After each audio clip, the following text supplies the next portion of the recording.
Jamen, jeg aner jo rent faktisk ikke helt, hvad en fagforening er. Jeg hedder Emma, og jeg er 32. Jeg hedder Lise. Jeg er 26 år gammel. Jeg hedder Martin. Jeg er 25 år gammel. En fagforening er jo en støtte.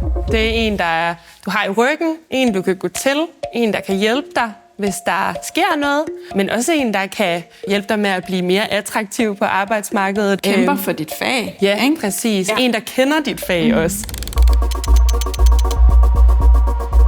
De har været i det. De har en hel masse mennesker, de kan trække på, som har ekspertise på netop det fag, der er dit. Altså, fagforeningen er jo også et sted, der har sendt mig på forhandlingskurser. Det er også den der personlige udvikling og personlige oplæring i, hvordan man står fast på sine rettigheder og står fast på de ting, jeg som lærling, eller de ting, jeg som elektriker, eller de ting, jeg som kvinde har ret til og har brug for.